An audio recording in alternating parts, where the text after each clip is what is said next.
ওকে, আসসালামু আলাইকুম। যা দেখছিলাম এরপরে আমি যে টপিকটা দেখতে চাচ্ছি লাস্ট ক্লাস থেকে, জিএসপি ভার্সেস জিএসপি প্লাস, এটা একটা গুরুত্বপূর্ণ একটা ইস্যু। জিএসপি প্লাস, আসলে জিএসপি প্লাস এই কনসেপ্টটা, এটার ফার্স্ট ফেজটা ছিল 2013 to 2023, সেকেন্ড ফেজ 2024 থেকে 2034 হবে, এখন পর্যন্ত হয়নি। জিএসপি জাস্ট হলো আর জিএসপি প্লাস দুইটার মধ্যে যে পার্থক্য প্রিলিতে আপনারা পড়ছেন, এটা হলো জেনারেলাইজড সিস্টেম অফ প্রেফারেন্সেস, আর এটা হলো জেনারেলাইজড স্কিম। এখানে সিস্টেম না, এটা হবে স্কিম, এটা project scheme of preferences, generalised scheme of preferences plus. এটা জিএসপি যেটা 1971 এ চালু করেছে, যেটা ডাব্লিউটিও, আর এটা হলো 2013 থেকে চালু করেছে, এবং যেটা হলো ইউরোপিয়ান ইউনিয়নের কনসেপ্ট। এবং এই জিএসপি প্লাস এটা যেটাকে আসে, এটা হলো শুল্কমুক্ত প্রবেশাধিকার, শুল্কমুক্ত পণ্যের প্রবেশাধিকার, এবং এটা হলো ফর এলডিসিস, আর এটা হলো ফর অল, এবং সাধারণত developing Nations, specially developing Nations. এবং এখানে তারা 27 কান্ট্রিজ তারা এইটাকে প্রোভাইড করে, 27টি দেশকে এটা প্রোভাইড করে থাকে general system of scheme of preferences. এখন বিষয় হলো যে বাংলাদেশের আসলে জিএসটি প্লাসটা কেন দরকার, এটা ভেরি ভেরি ইম্পর্টেন্ট, এবং এটার প্রবলেম সলভিং এর প্রশ্ন আসতে পারে, এটা ইম্পিরিক্যালও হয়তো শর্ট প্রশ্ন আসতে পারে, এবং কনসেপচুয়াল এটা গুরুত্বপূর্ণ। মানে why GSP is special for Bangladesh, এখানে অনেকগুলো কারণ আছে। আগে একটু আলোচনা শুনি। এটা হলো যে বেসিক্যালি আমরা এলডিসি মুক্ত হয়ে যাব ইন 2026 এ, 2026 সালে এলডিসি মুক্ত হয়ে যাব, তখন আমরা অনেকগুলো সুবিধা পাবো না। কপিরাইট সুবিধা পাবো না, সফট লোন সুবিধা পাবো না, এবং জিএসপি সুবিধা পাবো না। কপিরাইট, সফট লোন এবং হলো জিএসপি সুবিধা, এই তিনটা সুবিধা আমরা স্পেশালি বা প্রধানত ভাবে তিনটা সুবিধা আমরা 2026 থেকে এলডিসি মুক্ত হওয়ার কারণে পাবো না। সেক্ষেত্রে আমাদের মতো দেশগুলোকে ইউরোপীয় ইউনিয়নের সাহায্য দরকার, এবং ইউরোপীয় ইউনিয়ন তারা কিন্তু এটা একটা কারণ, আমাদের এটা একটা অন্যতম কারণ যে এলডিসি মুক্ত হওয়ার কারণেই আমাদের আসলে জিএসপি প্লাসটা দরকার। সেকেন্ড যেটা, সেটা হলো যে আমরা ইউরোপীয় ইউনিয়নে প্রচুর পরিমাণে রপ্তানি করি, অর্থাৎ আমাদের সবচেয়ে বড় রপ্তানি বাজারই কিন্তু ইউরোপিয়ান ইউনিয়ন। যদি আমরা ওভারঅল বলি, মানে যদি কান্ট্রি মেনশন না করি, তাহলে কিন্তু ইউরোপীয় ইউনিয়ন। এছাড়া আমরা টপ যে 20 নেশন, মানে 10 নেশনস যেখানে আমরা সবচেয়ে বেশি রপ্তানি করি, তার মধ্যে তিনটা দেশ হলো ইউরোপীয় ইউনিয়নের বাইরে, আর বাকি দেশগুলো কিন্তু ইউরোপীয় ইউনিয়নের ভুক্ত। যখন ব্রিটেন ইউরোপীয় ইউনিয়নের মধ্যে ছিল, তখন তো 8টা দেশই আমাদের বাণিজ্যের মধ্যে শীর্ষ দেশ ছিল, 8টা দেশই ওরা। আমরা যে রপ্তানি করি, রপ্তানির মধ্যে যুক্তরাষ্ট্রে সবচেয়ে বেশি রপ্তানি করি, সেকেন্ড বিগেস্ট আমরা রপ্তানি করি হলো জার্মানিতে, থার্ড হলো ইউকে, তারপরে সিঙ্গাপুর, তারপরে হলো ফ্রান্স, স্পেন, পর্তুগাল, সব দেশে রপ্তানি করে থাকি।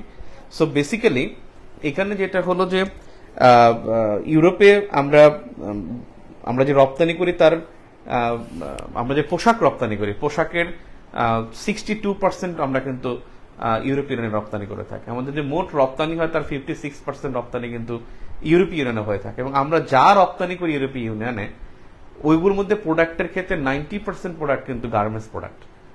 ব্যাপারটা বুঝেন নাই? আমরা যে রপ্তানি করি, তার 56% রপ্তানি করি ইউরোপীয় ইউনিয়নে, পোশাক যে রপ্তানি করি তার 62% ইউরোপীয় ইউনিয়নে, আবার ইউরোপীয় ইউনিয়নে যা রপ্তানি হয় তার 90% হলো পোশাক, গার্মেন্টস পণ্য। আরেকটা জিনিস হলো যে এই সুবিধাটা 27 কান্ট্রিজ তারা প্রোভাইড করে, ইউরোপিয়ান ইউনিয়ন প্রোভাইড করেছিল 2013 to 2023, এবং সেখানে কিন্তু আমাদের দক্ষিণ এশিয়ার দুইটা দেশ, বিশেষ করে শ্রীলঙ্কা এবং পাকিস্তান, তারা কিন্তু এই হেল্পটা তারা পেয়েছে, কিন্তু আমরা কিন্তু এটা এখন পর্যন্ত পাইনি। কারণ এখানে ইন্ডিয়া একটা ফ্যাক্ট, এবং ইন্ডিয়াকে কিন্তু ইউরোপিয়ান কোনো সুবিধা দিচ্ছে না।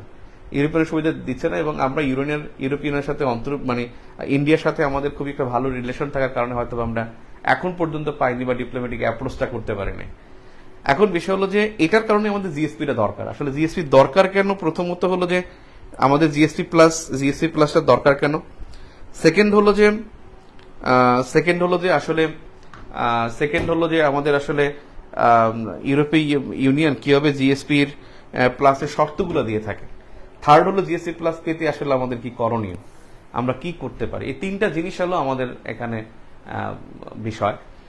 তারপরে আরেকটা বলতে পারি যে এলডিস মানে আরেকটা কেন বলতে পারি, কারণ হলো যে আমরা যে পোশাকে যে আমাদের কম্পিটিটর সেটা হলো ভিয়েতনাম, সাউথ কোরিয়া কিন্তু গার্মেন্টস এক্সপোর্ট করে, বিশেষ করে বস্ত্র রপ্তানি করে থাকে।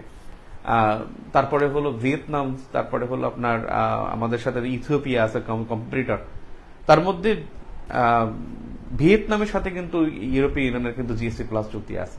তো এই কারণেও আমাদের আসলে জিএসপি প্লাসটা দরকার। তার মানে GSP plus why need GSP plus এটা কেন দরকার? নাম্বার ওয়ান হলো যে রপ্তানির 56% আর পোশাক রপ্তানির 62% ইউরোপীয় ইউনিয়নে হয়ে থাকে বাংলাদেশে। এই কারণে আমাদের এটা দরকার। আরেকটা স্টাডি লিখতে পারেন, যা রপ্তানি হয় তার 90% গার্মেন্টস পণ্য। নাম্বার টু কেন দরকার? LDC graduation. আমরা এলডিসি গ্রাজুয়েশন হয়েছে সেজন্য গুরুত্বপূর্ণ যে আমাদের জিএসপি প্লাস দরকার গ্রাজুয়েশন। নাম্বার থ্রি এটা হলো যে দক্ষিণ এশিয়ার পাকিস্তান এন্ড শ্রীলঙ্কা তারা জিএসপি প্লাস সুবিধা পাচ্ছে। নাম্বার ফোর কেন গুরুত্বপূর্ণ সেটা হলো ভিয়েতনামের সাথে চুক্তি আছে, জিএসপি প্লাস চুক্তি আছে। এবং এখানে একটু গুরুত্বটা বুঝতে বলতে পারবেন যে দক্ষিণ এশিয়ার মধ্যে পাকিস্তান শ্রীলঙ্কার সাথে আছে, মানে ওয়ান অফ দ্য মেইন একটা যে থ্রেট ফর আওয়ার মানে ডিগনিটি। এখানে আসলে ডিগনিটির একটা বিষয় যা আমাদের আসলে পাওয়া উচিত। পাকিস্তান শ্রীলঙ্কা এমন কোন দিক থেকে বাংলাদেশ থেকে এগিয়ে যায়নি যে ওরা পাবে আমরা পাবো না। আর ভিয়েতনামের সাথে জিএসপি প্লাস চুক্তি আছে। এই চারটা কারণে আসলে আমাদের জিএসপি প্লাসটা খুবই দরকার। এখন জিএসপি প্লাসের আসলে জিএসপি প্লাস আসলে কেন দরকার, মানে জিএসপি প্লাসের আসলে শর্তগুলো কি? অনেকগুলো শর্ত আছে। শর্তগুলো যে ওদের জিএসপি প্লাসের যদি শর্ত ইউরোপিয়ান দিয়ে থাকে, যে শর্ত হলো অনেকগুলো। যেমন একটা শর্ত আছে যে দুই দেশের মধ্যে বাণিজ্যের গ্যাপটা 10% থাকতে পারবে, অর্থাৎ আমরা যা রপ্তানি করি এবং যা আমদানি করি তার গ্যাপটার জন্য 10%-এর মধ্যে থাকে। 10%-এর বেশি হলে জিএসপি প্লাস করে লাভ নাই। ওদের আরেকটা শর্ত হলো যে এভরিথিং বাট আর্মস, মানে সবকিছুই রপ্তানি করা যাবে কিন্তু আর্মস বা মিলিটারি ইস্যুস গুলো থাকবে না। নাম্বার থ্রি যেটা ওদের একটা কন্ডিশন, সেটা হলো যে নাম্বার থ্রি কন্ডিশন হলো যে ওদের মোট 27টি কন্ডিশন ফিল আপ করতে হবে। এর মধ্যে কয়েকটা ক্যাটাগরি, একটা হচ্ছে মানবাধিকার, একটা শ্রম, আর একটা হলো পরিবেশ।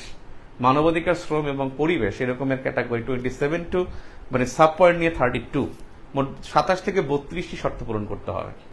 এর মধ্যে আরেকটা শর্ত হলো যে আমাদের যে এসডিজি গ্রাজুয়েশন, এই এসডিজি গ্রাজুয়েশনের সূচকটা উন্নতির দিকে থাকতে হবে। অর্থনৈতিক ভঙ্গুরতা সূচকমান উপরের দিকে, মানে ভঙ্গুরতা সূচকমান কম থাকতে হবে। দ্যাট মিনস অর্থনৈতিক ভঙ্গুরতা সূচকমান আস্তে আস্তে কমে যাবে, সেটা সেরকম একটা ইন্ডিকেশন থাকতে হবে। আরেকটা বিষয় হলো যে আমাদের যা রপ্তানি করি, এই রপ্তানির মধ্যে মানে দুই দেশের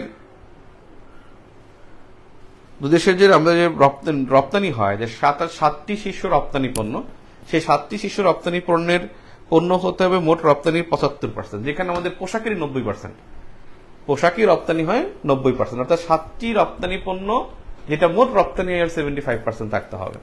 এরপর হলো ইউরোপীয় ইউনিয়ন থেকে এলডিসি ভুক্ত ওই দেশটি যখন ছিল তখন যেন তার বা এলডিসি ভুক্ত দেশ অথবা এলডিসি ভুক্ত দেশ যদি হয়ে থাকে তাহলে তার বাণিজ্য সুবিধাটা 7.4%-এর কম থাকতে হবে, এবং এটা আমাদের 7.4%-এর কম। এরপরে হলো যে তার কিছু পরিবেশগত ইস্যুস তার গ্রহণ করতে হবে।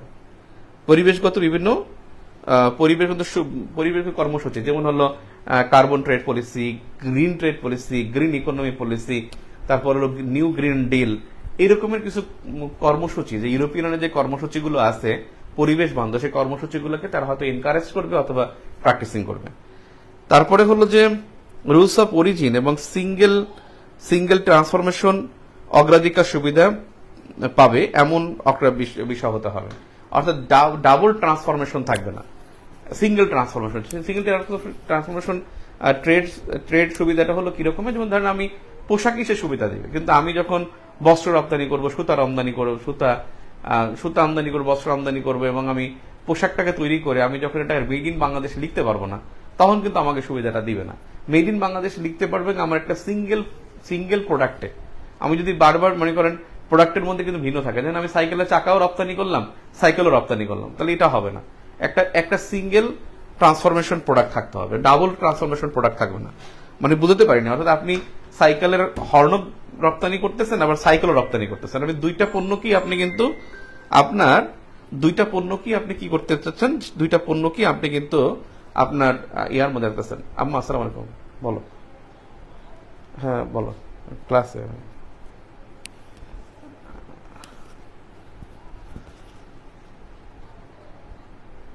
কিসের?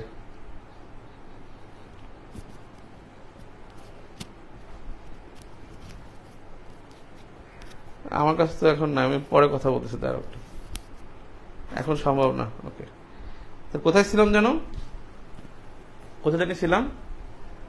আরে হ্যাঁ, ডাবল ট্রান্সফরমেশন কোন প্রোডাক্টের ক্ষেত্রে তারা কিন্তু এই সুবিধাটা দিবে না। রুলস অফ অরিজিন পলিসিটা অনুসরণ করতে হবে।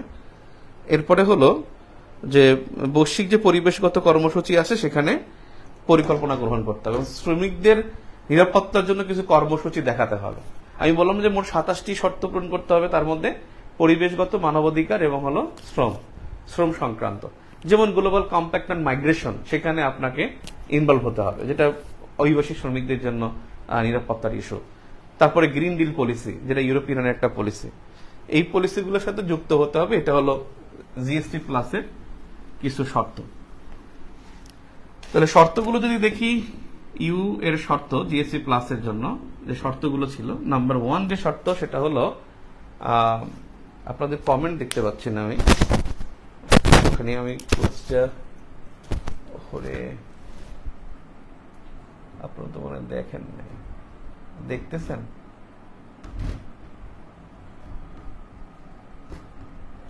ওকে, তাহলে শর্তগুলো কি কি? শর্তগুলো হলো অর্থনৈতিক ভঙ্গুরতা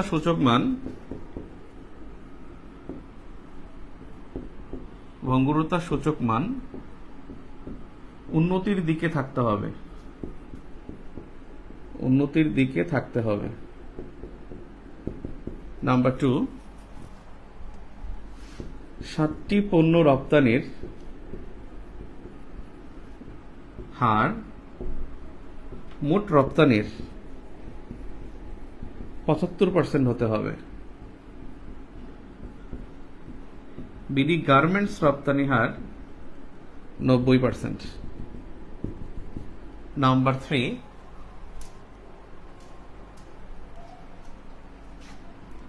3 হলো ইইউ থেকে এলডিসি ভুক্ত ওই দেশে বাণিজ্য সুবিধার হার 7.4% কম হতে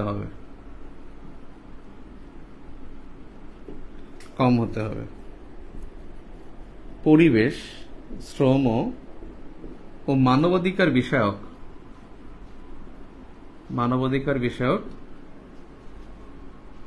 27 থেকে 32টি শর্ত পূরণ করতে হবে। 27 থেকে 32টি শর্ত পূরণ করতে হবে। 27 থেকে 32টি শর্ত পূরণ করতে হবে। রুলস অফ অরিজিন অনুসরণকারী হতে হবে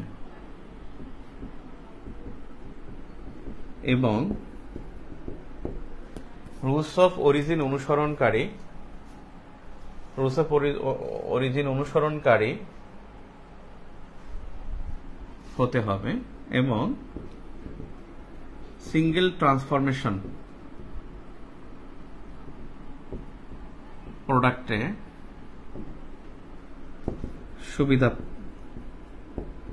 সুবিধা পেতে পারবে, যেমন বস্ত্র, সুতা, গার্মেন্টস পণ্যে পৃথক সুবিধা হবে না। নাম্বার 6, এভরিথিং বাট আর্মস, অর্থাৎ অস্ত্র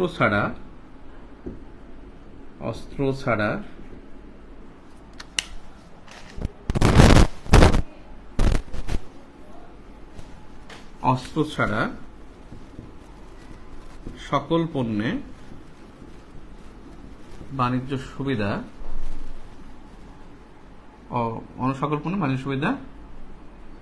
পাওয়া যাবে। Number 7, sustainable development,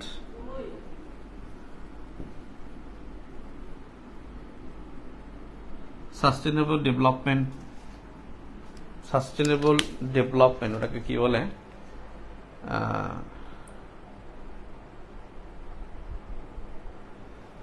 sustainable development requirement পূরণ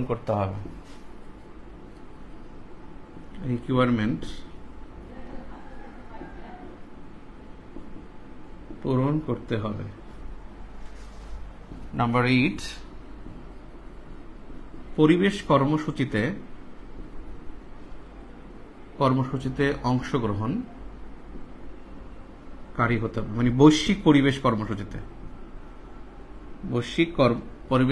অংশগ্রহণকারী হতে হবে, যেমন carbon trade policy, green deal policy, তারপরে হলো গ্রিন ইকোনমি পলিসি প্রভৃতি গ্রহণ করতে হবে।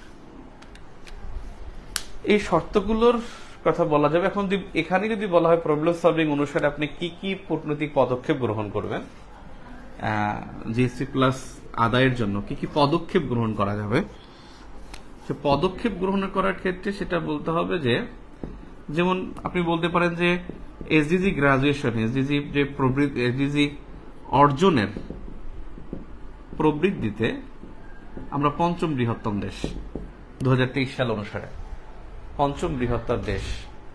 এরপরে ধরেন আপনি এখানে বলতে পারবেন যে আমরা এই যে যেটাকে বলে আপনার অ্যাওসিস দেশ হিসেবে আমরা কিন্তু ক্লাইমেট চেঞ্জ ট্রাস্ট ফান্ড গঠন করেছি, বিসিসিটিএফ গঠন করেছি পৃথিবীর প্রথম দেশ হিসেবে। এটা কিন্তু জলবায়ুগত একটা গুরুত্বপূর্ণ বিষয়। আমরা জিসিএ মেম্বার, মানে গ্লোবাল সেন্টার অন অ্যাডাপ্টেশন এর সদস্য ও আমাদের এখানে কেন্দ্র, ঢাকায় কেন্দ্র, এটা আপনি এখানে উল্লেখ করতে পারবেন। আমরা কিন্তু প্যারিস এগ্রিমেন্ট বা পরিবেশ সংক্রান্ত সকল ইস্যুতেই কিন্তু আমরা সিগনেটরি অন্তত পক্ষে। নাম্বার 3 যেটা বলতে পারেন, আমরা এই everything but arms EBA, everything but আর্মসে আমরা কিন্তু মানে বদ্ধপরিকর, এই বিষয়ে আমরা বদ্ধপরিকর। আমরা একটা অসামরিক পরিবেশটাই আমরা চাই, সেটা আমরা মানে কনফার্মেশন দেব। এরপরে যেটা হলো যে আমরা যেখানে 90% গার্মেন্টস পণ্য 90%, যেখানে আমাদের বলা হয়েছিল যে 7টি পণ্য মিলে যেন 75% হয়। এরপরে একটা বিষয়, একটা গুরুত্বপূর্ণ শর্ত আছে যে দুই পক্ষের, এটা গুরুত্বপূর্ণ শর্ত যে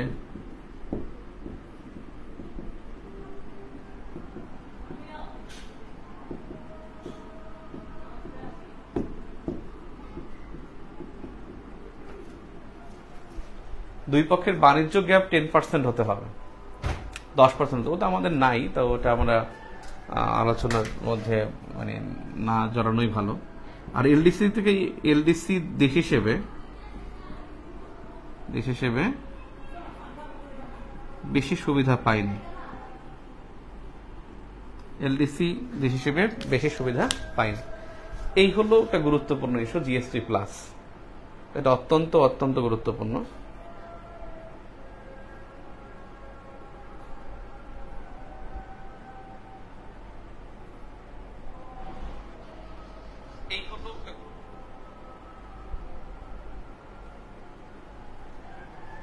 নিচে লেখা দেখা যাচ্ছে না,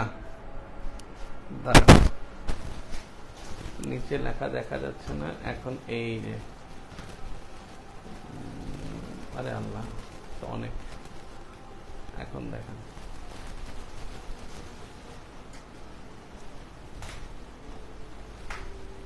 আজান দিয়ে ফেলাইল।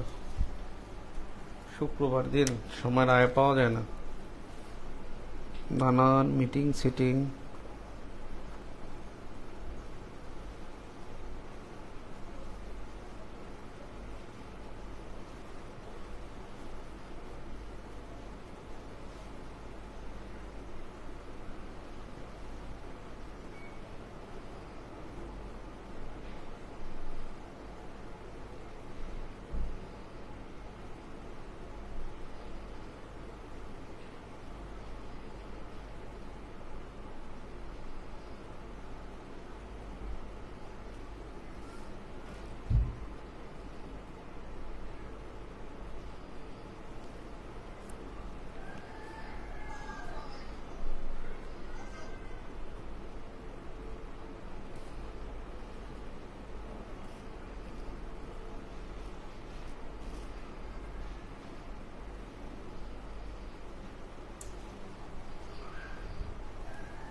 ক্লিয়ার?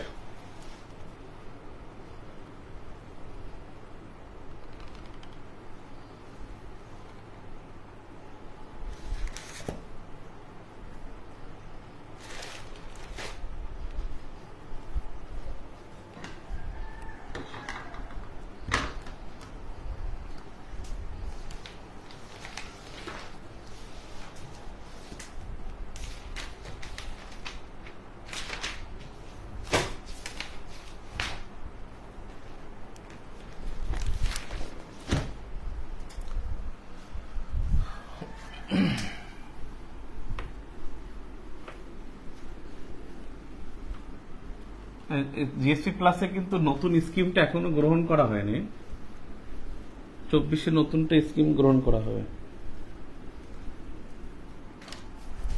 এরপরে যেটা আছে ট্রিপস ভার্সেস স্ট্রিমস, এটা হলো মানে মেধাস্বত্ব আইন, আর এটা হলো বৈদেশিক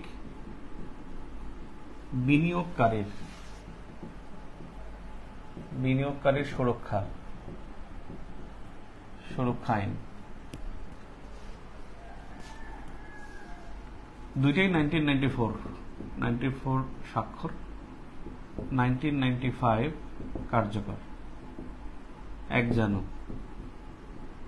জানুয়ারি 1995-তে কার্যকর হয়, 1994 সালে স্বাক্ষরিত হয়। আর ট্রিপস এবং ট্রিমস এই দুইটাই আইন ডাব্লিউটিও কন্ট্রোল করে। আর এই ট্রিপসের মধ্যেই দুইটা, ট্রিপসের মধ্যে একটা হলো পেটেন্ট, যেটা আগের ক্লাসে দেখাইছিলাম, একটা হলো কপিরাইট। এই দুইটা সুবিধা, পেটেন্ট এবং কপিরাইট আগেই বলেছিলাম, এটা শিল্পের ক্ষেত্রে হয় আর এটা সৃজনশীল কাজের ক্ষেত্রে হয়, সৃজনশীল সৃষ্টিকর্ম তার সাথে রিলেটেড। আর ট্রিপস হলো বৈদেশিক বিনিয়োগকারী সুরক্ষা আইন, অর্থাৎ এমন কোন সুবিধা, এমন কোন অসুবিধা বৈদেশিক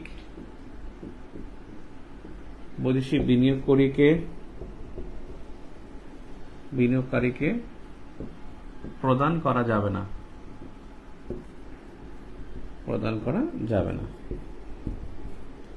আর একটা বিষয় হলো যে ট্রিপস হলো যে ন্যাশনাল ট্রিটমেন্ট অনুসরণ করবে। ন্যাশনাল ট্রিটমেন্টটা কি? ন্যাশনাল ট্রিটমেন্ট হলো যে সব দেশের পণ্য ও প্রতিষ্ঠানের প্রতি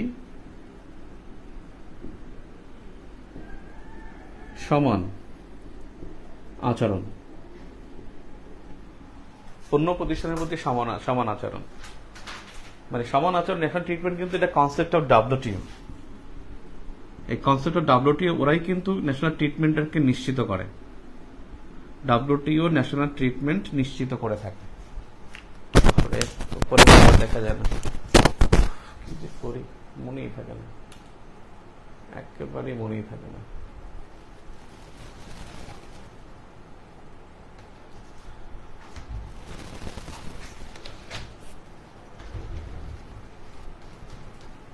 ওকে, এখন ঠিক আছে। ন্যাশনাল ট্রিটমেন্টটা হলো সব দেশের পণ্য প্রতিষ্ঠানের প্রতি সমান আচরণ। ব্যাপারটা হলো বাংলাদেশের পণ্যর ক্ষেত্রে আপনি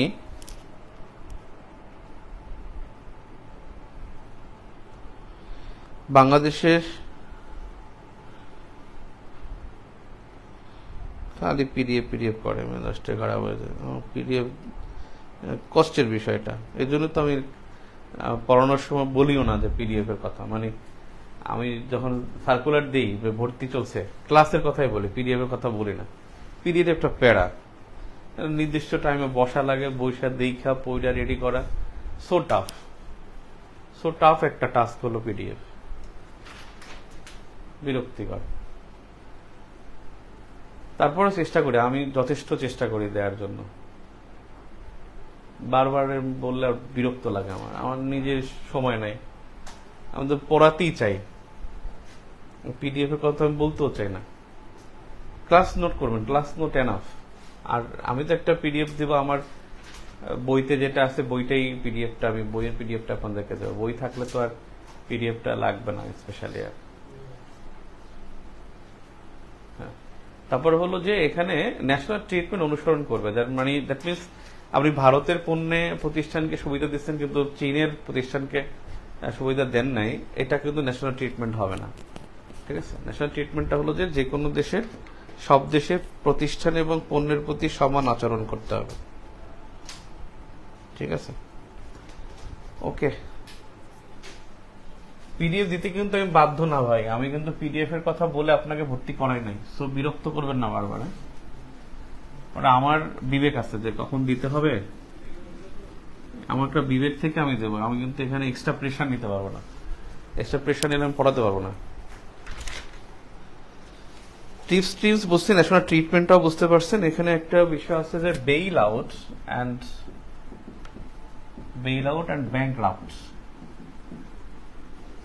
ব্যাংকরাপ্ট। একটা বেইল আউট হলো যে বেইল আউট মানে বেইল আউটই,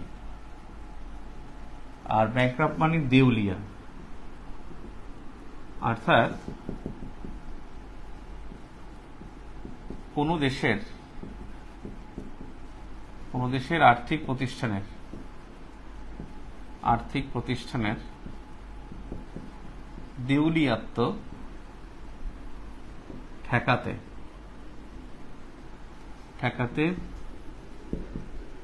বেইল আউট প্যাকেজ ঘোষণা করা হয়। অর্থাৎ লোন, তারপরে হলো নগদ সহায়তা, loan মৌকুফ,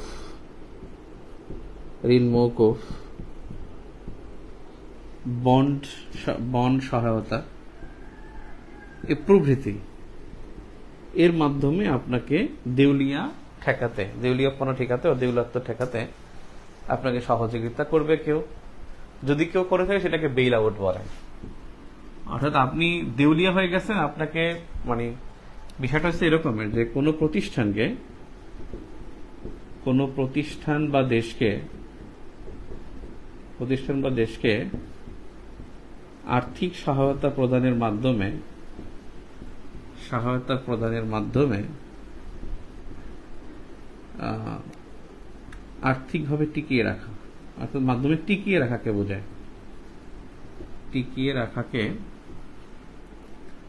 bail out bail out হিসেবে মনে করা হয়।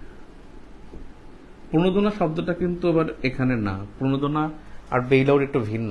প্রণোদনাটা হলো যে আপনি তাকে আর্থিক সহায়তা প্রদান করবেন, প্রণোদনা হলো যে সহায়তা প্রদান করবেন, যেটাকে বলে স্টিমুলা প্যাকেজ, স্টিমুলা প্যাকেজ অথবা প্রণোদনা প্যাকেজ। প্রণোদনা হলো যে সুবিধা প্রদান, সুবিধা প্রদান। এখানে সুবিধা প্রদান মানে আপনি সাহায্য করবেন, সাহায্য করা এবং ভালো অবস্থানে থাকলে আদায় করা, এটা হলো প্রণোদনা। যে আপনি অর্থনৈতিক প্রণোদনা, ঋণ প্রণোদনা দিবেন, যে আপনাকে 50 লক্ষ টাকা ঋণ প্রণোদনা করবে, এখানে হয়তো কম সুদ রাখবে, যে 1% 2% সেটা রাখবে। আর বেইল আউটে মানে হচ্ছে হয়তো লোন প্রদান করবে কিন্তু ফেরত নিবে না, নগদ সহায়তা দিবে ফেরত নিবে না, লোন মওকুফ করে দিবে অথবা বন্ড সহায়তা দিবে। বন্ড সহায়তা যেহেতু আপনার কাছে এত বন্ড আছে জনগণের অর্থ, সেই বন্ডটা আপনি ক্রোক করবেন, মানে ক্রোক করবেন না, আপনি নিজের কাছে রেখে তাকে একটা নির্দিষ্ট পরিমাণ টাকা দিবেন, আবার বন্ড ওটা শোধ করলে টাকাটা ওটা দিয়ে দেবে। ঠিক আছে, ওটা বন্ড মানে আপনি ওখানে এমন কিছু সহায়তা দিবেন না যেটা আপনি ওখান থেকে ফেরত নিয়ে যাবেন, ফেরত নিয়ে যাওয়ার কোনো ই নাই। যেমন বন্ড সহায়তা হলো যে বন্ড জমা রেখে টাকা নেয়, মানে জাস্ট মর্টগেজ নেওয়ার মতো। কিন্তু স্টিমুলা প্যাকেজ হলো যে আপনি সুবিধা দিবেন, সাহায্য করবেন, ভালো অবস্থানে বা ফেরত নেবেন, এটা হলো প্রণোদনা। ঠিক আছে, যেমন আপনার 23 লাখ কোটি টাকার একটা প্রণোদনা প্যাকেজ দিচ্ছে, যেটা হলো বিভিন্ন ক্ষেত্রে টিকে থাকার জন্য। প্রণোদনাটা হলো যে সংকট মোকাবেলা করা, সংকটের সাময়িক মোকাবেলা।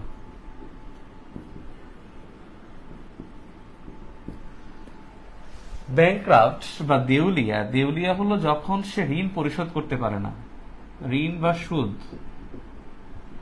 পরিশোধে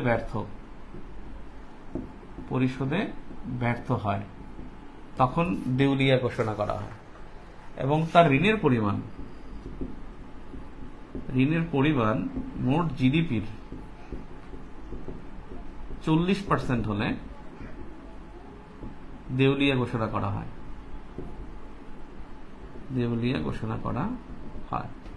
ঋণের পরিমাণ যদি মোট জিডিপির 40% হয়,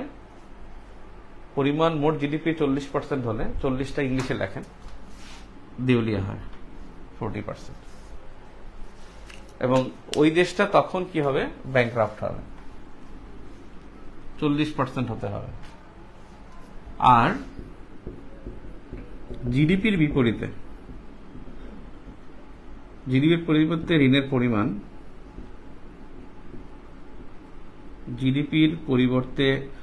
ঋণের পরিমাণ বেশি হলে, মানে এটা হলো বৈদেশিক জিডিপি, মানে বৈদেশিক ঋণের পরিমাণ, এখানে বৈদেশিক শব্দটা যোগ করবেন। বৈদেশিক ঋণের পরিমাণ মোট জিডিপি 40% হলে দেউলিয়া ঘোষণা করা হয়। জিডিপি বিপরীতে ঋণের পরিমাণ বেশি হলে দেউলিয়া হয়, মানে অভ্যন্তরীণ লোন যেটা, এটা বেশি হলে সে দেউলিয়া হবে। আর এই দেউলিয়াপনা ঠেকাতেই বেইল আউট প্যাকেজ ঘোষণা করা হয়। আর যেমন করোনা সহ বিভিন্ন যে সংকট মোকাবেলা, শেয়ার বাজারে ধস, করোনা, বন্যা মোকাবেলা, এসব ক্ষেত্রে যে সহায়তা করা হয়, এটাকে বলা স্টিমুলা প্যাকেজ বা প্রণোদনা বলা হয়।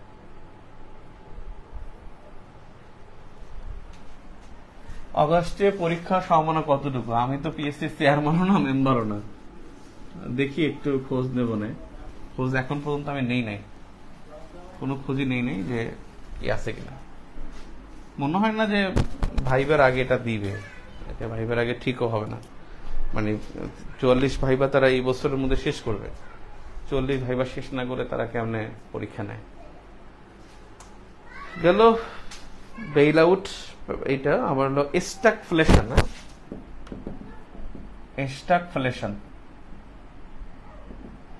স্ট্যাগফ্লেশন ভার্সেস হলো টুইন ডিফিসিট, দুইটার কনসেপ্ট অনেকটাই কাছাকাছি। এটা হলো স্ট্যাগফ্লেশন, মানে স্ট্যাগনেশন, স্ট্যাগনেশন মানে স্থবিরতা। আর ইনফ্লেশন মানে হলো ইনফ্লেশন মানে মূল্যস্ফীতি। এখানে মূল্যস্ফীতি বাড়বে, বেকারত্ব, স্থবিরতা মানে হলো বেকারত্ব বাড়বে, ব্যয় বাড়বে, আয় কমবে। বেকারত্ব বাড়বে, ব্যয় বাড়বে, আয় কমবে, মূল্যস্ফীতি বাড়বে। যখন মূল্যস্ফীতি বেড়ে যায়, একটা জিনিসও দেখেন মূল্যস্ফীতি বেড়ে গেছে, আমাকে বেশি টাকা কিনতে হবে। আমি ধরুন ভিউ পাবলিকেশনসে আছি, ভিউ পাবলিকেশনস আমার এখানে 7 জন কর্মকর্তা আছেন, কর্মচারী আছেন। এখন আমার ধরেন বেশি টাকায় আমার কাগজটা কিনতে হবে। আমার কাছে এখন ধরেন আগে 7.5 লাখ টাকা আমি একটা কাগজ কিনতাম, এখন আমার 14,60,000 টাকা কিনতে হয় একটা কাগজ। তার মানে আমার কাগজের দামটা বেড়ে গেছে। কাগজের দামটা বেড়ে গেলে কি হচ্ছে, আমি কিন্তু কাগজের দামটা যখন বেড়ে যাবে, আলটিমেটলি আমার কিন্তু বেশি পরিমাণ কাগজ কিনতে হবে বা কম কাগজ কিনতে হবে। আমাকে কম কাগজ মানে 7 লাখ টাকার কাগজ কিনলে আমাকে কিন্তু অর্ধেক ট্রাক কিনতে হবে। তো অর্ধেক ট্রাক কিনতে হলে আমার কিন্তু যেখানে 5,000 বই ছাপানো যায় বেসিক ভিউ, সেটা আমার এখন 2,500 বই ছাপাতে হবে। তাহলে 2,500 বই এখন মার্কেটে, 2,500 বই থাকলে তখন 2,500 বইয়ের মার্কেট থাকবে। বেসিক্যালি আমি যখন কাগজটা বেশি দামে কিনবো, আমার কিন্তু এখানে বইয়ের দামটা বেড়ে যাবে। তাহলে বইয়ের দাম বেড়ে গেলে কি হবে, বইটা ক্রয় কম হবে, বিক্রি কম হবে। তাহলে বিক্রি কম হলে আমার আয় কম হবে। আয় কম হলেই তো আমি কি করবো, আমি কর্মী ছাঁটাই করবো, আমার ব্যয় কমাতে হবে না। আমার যখন আয় কম হবে, জীবনযাত্রার মান যখন বেড়ে যাবে, তখন আলটিমেটলি কি হবে, আমার এখানে ব্যয় সংকোচন নীতি অনুসরণ করতে হবে। ব্যয় সংকোচন নীতি অনুসরণ করতে গেলেই আমার কিন্তু কি করতে হবে, কর্মী ছাঁটাই করতে হবে। আমি 7 জন কর্মীর জায়গায় 5 জন কর্মী রাখবো। 2 জন কর্মীর বেতন আমি দিতে হবে না, তাকে ছাঁটাই করে দেবো। তাহলে 2 জন কি হলো, বেকারত্ব বেড়ে গেল। তাহলে বেকারত্ব বেড়ে গেল, ওই ফ্যামিলি কিন্তু আয়টা কমে গেল। ঠিক আছে, এটা হলো স্ট্যাগফ্লেশন। অর্থাৎ বেকারত্ব বাড়বে, ব্যয় বাড়বে, আয় কমবে এবং মূল্যস্ফীতি অ্যাট দ্য সেম টাইম। মূল্যস্ফীতি বাড়লে তখন তাকে বলে স্ট্যাগফ্লেশন।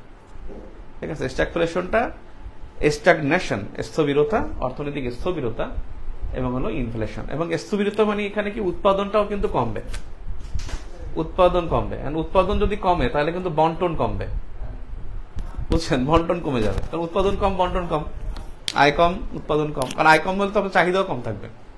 চাহিদা কম থাকলে তো আপনার অটোমেটিক, চাহিদা কম থাকলে তো তখন সে কি করবে, উৎপাদন কমে যাবে। উৎপাদন কমে গেলে বন্টন কম হবে। ঠিক আছে, এখানে বেসিক্যালি এই দুইটাকে বোঝা যায়, বেকারত্ব বাড়া এবং মূল্যস্ফীতি বাড়া। কারণ মূল্যস্ফীতি বাড়লেই তখন বেকারত্ব অটোমেটিক বেড়ে যায়, ব্যয় বাড়লেই সে কিন্তু ব্যয় সংকোচন নীতি গ্রহণ করে, ব্যয় সংকোচন নীতি করলেই কর্মী ছাঁটাই করে, কর্মী ছাঁটাই করলেই বেকারত্ব বেড়ে যায়, বেকারত্ব বাড়লেই চাহিদা কমে যায়, চাহিদা কমলে আয় কমে যায়, মানে উৎপাদন কমে যায়, উৎপাদন বন্টন কমে যায়, তখন অটোমেটিক আয়ের উপরেও প্রভাব পড়ে। টুইন ডেফিসিট অর্থাৎ দ্বৈত ঘাটতি, দ্বৈত ঘাটতি। টুইন ডেফিসিট মানে হলো দ্বৈত ঘাটতি। দ্বৈত ঘাটতি মানে কি,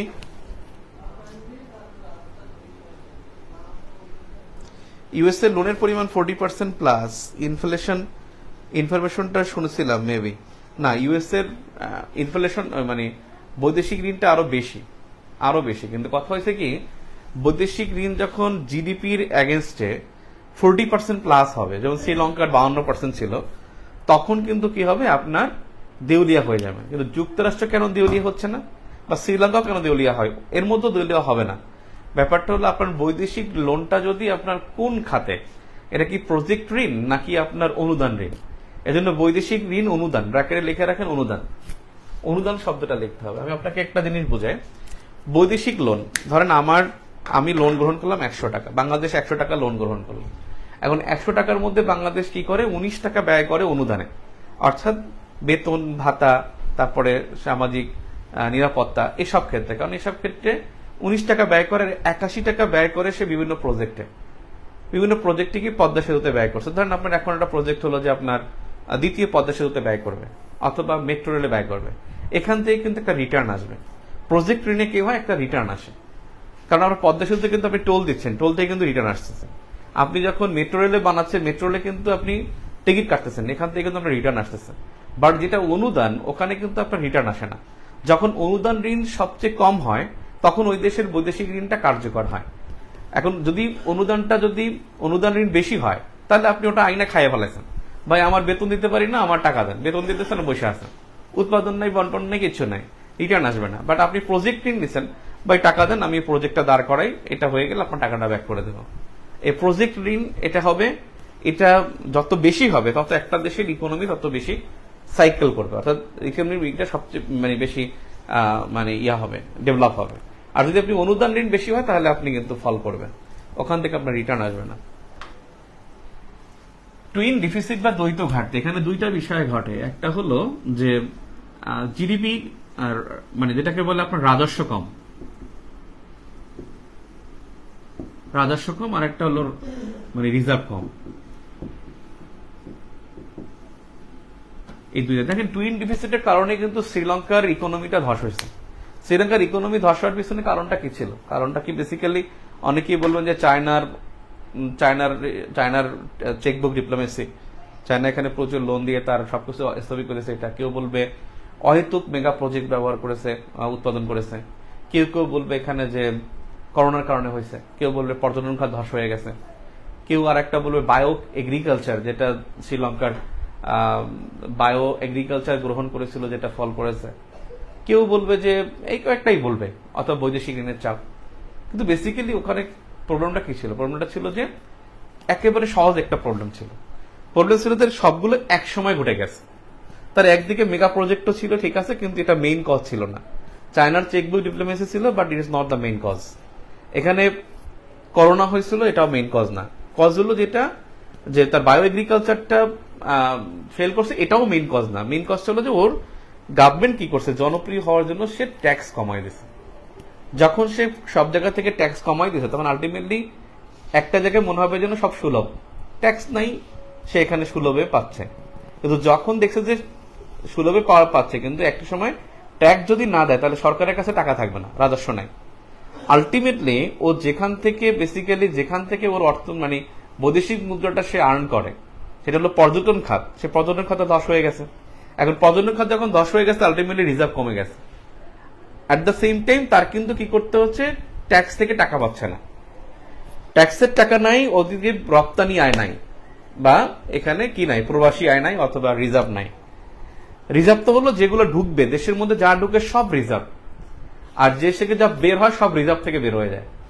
অর্থাৎ আপনি কেউ লোনের সুদ পরিশোধ করছেন, কেউ গিফট দিচ্ছেন, কেউ উপহার দিচ্ছেন, কেউ হয়তো আপনি শাস্তি দিচ্ছেন, মানে ক্ষতিপূরণ দিচ্ছেন, এটা সব আপনার ওখানে মাইনাস হবে। আপনি বিশ্বকাপ পাইছেন, টাকাটা আপনার মধ্যে আসছে। আপনি রপ্তানি করছেন, টাকা আসছে, প্রবাসী আয় টাকা আসছে, সাহায্য টাকা আসছে, বৈদেশিক ঋণটাও কিন্তু আপনার রিজার্ভের মধ্যে, ওটাও রিজার্ভে গিয়ে যোগ হয়। তাহলে আলটিমেটলি রিজার্ভ তার আসতেছে না, আর এদিকে তার কি হচ্ছে না, রাজস্ব নাই। অ্যাট দ্য সেম টাইম তার কিন্তু খাদ্য সংকট দেখা দিচ্ছে, কারণ বায়ো এগ্রিকালচারটা ফেল করেছে। এখন খাদ্য সংকট দেখা দিলে তাকে কি করতে হবে, খাদ্য আমদানি করতে হবে।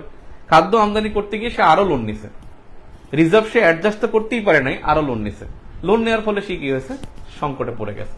তার মানে টুইন ডিফিসিটের মূল কথা হলো অ্যাট দ্য সেম টাইম রাজস্ব কমা এবং রিজার্ভ কমা, এই দুটা যখন কমে যায় তখন টুইন ডিফিসিট দেখা যায়। আর টুইন ডিফিসিট দেখা দিলেই তখন বৈদেশিক ঋণ বেড়ে যায়। এটা হয়ে গেলেই ঋণ বেড়ে যায়, বৈদেশিক ঋণ ও সুদের হার বেড়ে যায়। ক্লিয়ার? কনসেপ্টটা মনে রাখেন, আর পিডিএফ থেকে রিডিং পড়ে ফেলবেন। টুইন ডিফিসিট গেল, স্ট্যাগফ্লেশন গেল। 3F ক্রাইসিস এখন ইম্পর্টেন্ট না, ফান্ড, ফুয়েল এবং হলো ফার্টিলাইজার ক্রাইসিস, এটা এখন যুদ্ধের কারণে ছিল, এখন আসলে আলোচনা করা লাগবে না, আপনি একটা রিডিং পড়ে নিয়ে তাইলেই হবে। এরপরে হলো ক্রাউলিং পেগ। ক্রাউলিং পেগ এটা হলো বেসিক্যালি ক্রাউলিং পেগ হলো ডলার বিনিময় হার। ডলার বিনিময় হার সরকার কর্তৃক নির্ধারণ করে দেয়, সরকার কর্তৃক নির্ধারণ করে দেয়াকে বোঝায়, করে দেয়াকে বোঝায়। আইএমএফ এর শর্ত মতে বিডি 117 থেকে 122 টাকা ডলার রেট নির্ধারণ করে দেয়। সম্প্রতি লেখেন, সম্প্রতি আইএমএফ এর শর্ত মতে, সম্প্রতি আইএমএফ এর শর্ত মতে, ফয়সাল আমি এসএমএস করে জানাবো, পাইছি এসএমএস, আমি লিখছি জানাবো, ঠিক আছে, ওকে। আর 122 টাকা ডলার রেট সম্প্রতি আইএমএফ এর শর্ত মতে বাংলাদেশ 122 টাকা ডলার রেট নির্ধারণ করে দেয়। এটাই হলো ক্রায়োলিং পেগ, আর এটা আইএমএফ এর শর্ত মতে, ঠিক আছে, এখানে লেখা আছে, এটা হলো ক্রায়োলিং পেগ। আরেকটা আছে বিপিএম 6, এটা হলো ব্যালেন্স অফ পেমেন্ট।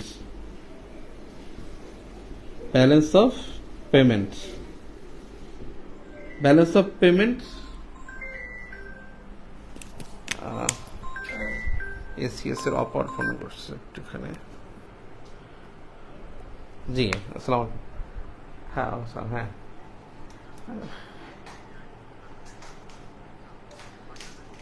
না ওখানে না, আইকন প্লাস 84 গ্রিন রোডে বলবেন একটু, আমি আসতেছি। 84 গ্রিন রোড। হ্যাঁ অপোজিটে ওই নিচতলায়। ওকে ঠিক আছে। তো বিষয় হলো এখানে বিপিএম 6 যেটা ব্যালেন্স অফ পেমেন্ট 6, এটা হলো বাংলাদেশের রিজার্ভ গণনার পদ্ধতি।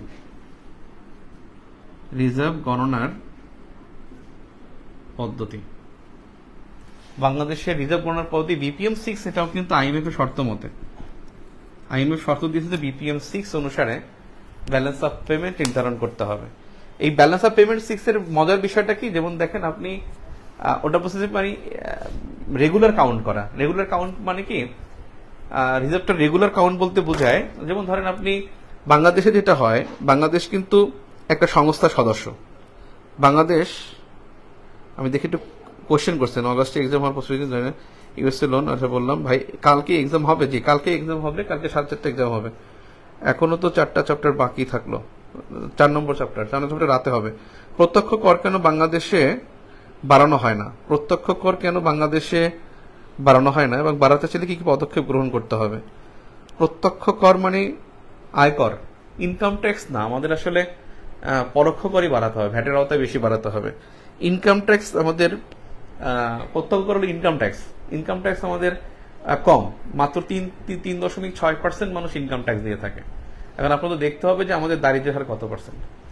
দারিদ্র্যের হার পর থেকে আপনার অতি দারিদ্র্য মিলিয়ে তো আমাদের প্রায় 25% মানুষের দারিদ্র্য সীমার নিচে বসবাস করে। এরপর তাদের যারা দারিদ্র্য সীমার উপরে বসবাস করে সবাই তো আবার ট্যাক্সের আওতায় না, এজন্য করের আওতায় আসতে একটু সময় লাগবে।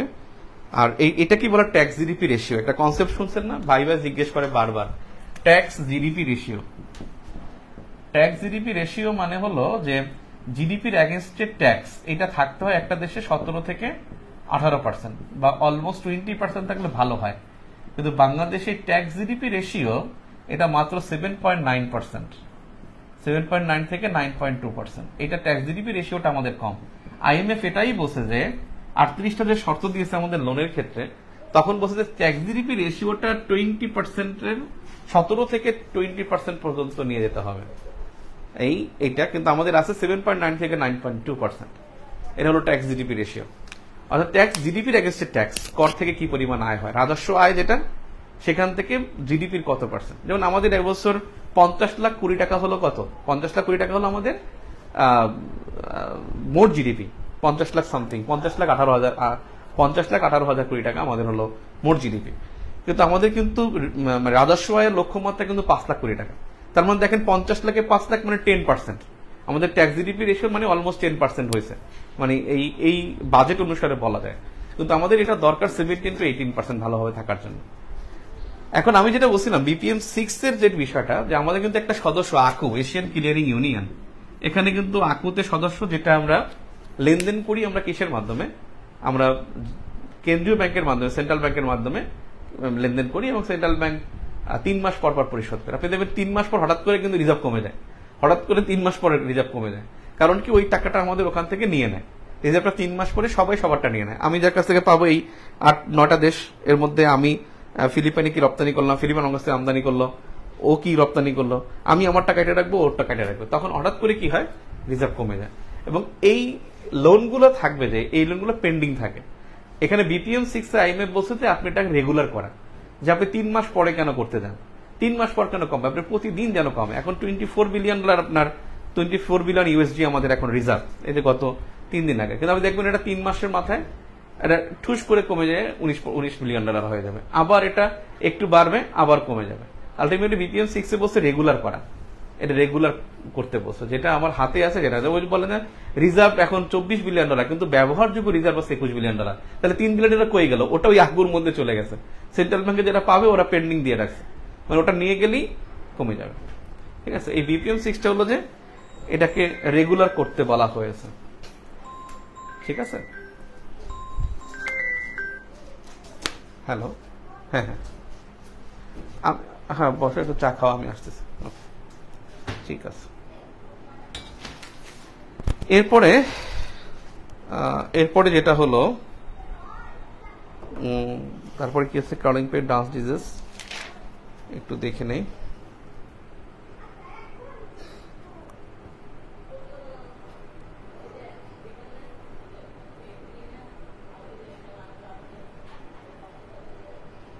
ডাস্ট ডিজিজ, সোফোর, ক্রাউলিং পেগ গেল, ন্যাশনাল ট্রিটমেন্ট কারেন্সি ওয়ার্ড সেদিনকে বলছি, ডলার ডিপ্লোমেসি বলছি, ফরেক্স মার্কেট, ফরেক্স মার্কেট হলো ফরেন এক্সচেঞ্জ মার্কেট, না ফরেক্স মার্কেট, ফরেক্স মার্কেট পরেরটা,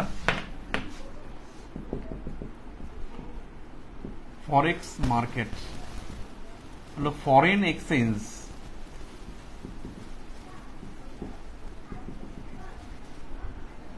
ফরেন এক্সচেঞ্জ মার্কেট অর্থাৎ যে বৈদেশিক মুদ্রার বিনিময় বাণিজ্য, বৈদেশিক মুদ্রার বিনিময় বাণিজ্য, অর্থাৎ যারা ডলার ভাঙায়, দেখে না, ডলার ভেঙে টাকা করে, টাকা ভেঙে ডলার করে, এরা হলো ফরেক্স মার্কেটের অন্তর্ভুক্ত, এরা হলো ফরেক্স মার্কেটের অন্তর্ভুক্ত। ইকোনমিক টার্মগুলো এরকম খুব সহজ, জাস্ট একটু উদাহরণ দিলেই হয়ে যাবে। নর্থ সাউথ গ্যাপ তো আমি আগের ক্লাসে বলছি, এটা জাস্ট মুখস্থ করবেন ডেটাটা। এক্সট্রাকুলেশন টু ইন্ডিভিজুয়াল বলছি, সোয়াপ কারেন্সি তো বুঝছি, সোয়াপ কারেন্সি আগের ক্লাসে বলছি যে নিজ মুদ্রায় লেনদেন করা। তারপর ট্যাক্স জিডিপি রেশিও বলছি, 3F ক্রাইসিস তো ফুড ফান্ড, এটা ডিরেক্ট ইম্পর্টেন্ট না, ওয়াশিংটন কনসেনসাস সেখানে বলছি। ট্রানজিট ট্রান্সশিপমেন্ট আগের ক্লাসে ভূরাজনীতির মধ্যে বলছি। গিগ ইকোনমি, এটা পড়ে নিয়েন, এটা জাস্ট প্রযুক্তিগত অর্থনীতি। আর নিউ নর্মাল এবং হলো ক্রিপ্টো কারেন্সি, আর একটা হলো rules of origin. Rules of অরিজিনটা একটু দেখাই, রুলস অফ অরিজিন এবং rules of business.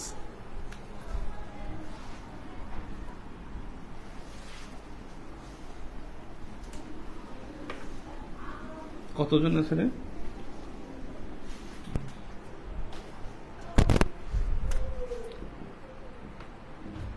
Rules of business versus rules of origin.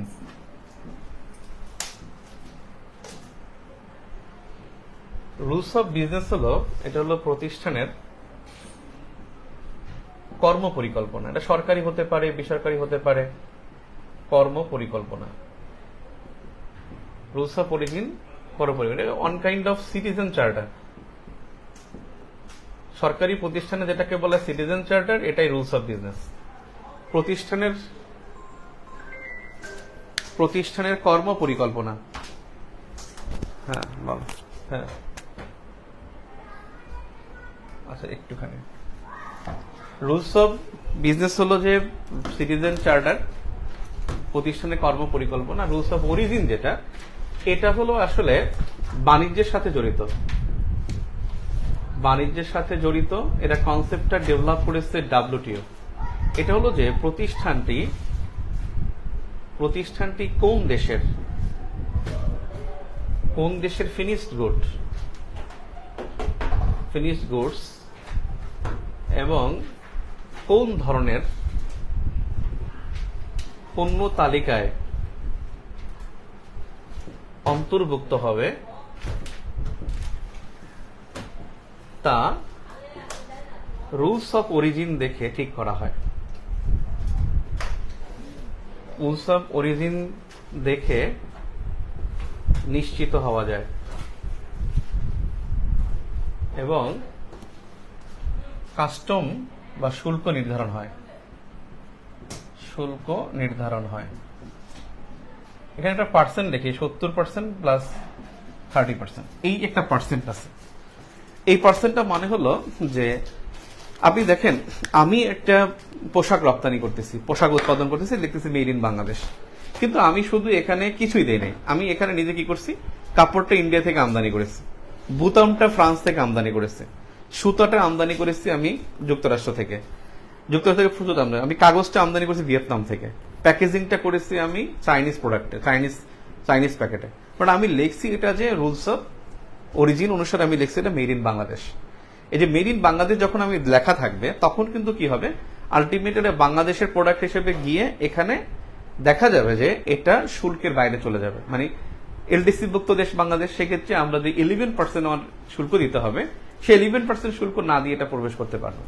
এবং সেইটাই নির্ধারণ করার জন্য বলছে যে যারা এলডিসি ভুক্ত কান্ট্রিজ তাদের জন্য এবং ডেভেলপড নেশন যারা তাদের জন্য উল্টা, অর্থাৎ 70% হতে পারবে এলডিসি ভুক্ত দেশে, এটা হতে পারবে যে raw materials from the developed nation, আর 30% হতে পারবে নিজস্ব প্রযুক্তি বা নিজস্ব মানে 30% নিজস্ব কাঁচামাল থাকতে পারবে। আর ডেভেলপ নেশন এটা 30% হতে হবে নিজস্ব, আর 70% হতে হবে 70% হতে হবে নিজস্ব, আর 30% হতে পারবে কি কাঁচামাল দিয়ে। সে যদি এইটা হয় তাহলে সে লিখতে পারবে ডেভেলপ নেশনের নাম লিখবে যে মেড ইন এটার একটা মানে প্রবলেমটা হলো যে উন্নত বিশ্ব যে কাজটা করে তারা দেখা যায় যে দরিদ্র দেশে তারা ইন্ডাস্ট্রি স্থাপন করে এবং দেখা যায় made in Ethiopia, made in Uganda, made in Kampala, এটা বলার পরে ওখান থেকে দেখা যায় তার পণ্যটাই কম দামে প্রবেশ করে। এবং ডোনাল্ড ট্রাম্পই এই পলিসিটার বাইরে চিন্তা করেছিল। ঠিক আছে, তো যাই হোক এই পর্যন্ত হলো, বাকি যা আছে আপনারা আমাকে ইনবক্সে জানায়েন। কিছু বিষয় আছে যে প্যারা ট্যারিফ, নন ট্যারিফ, তারপরে কাউন্টার ভেলিং ডিউটি, এরকম কয়েকটা কনসেপ্ট আছে, এটা আপনি একটু আজকে আলোচনা করতাম, আমি এটা রাতে আলোচনা করব।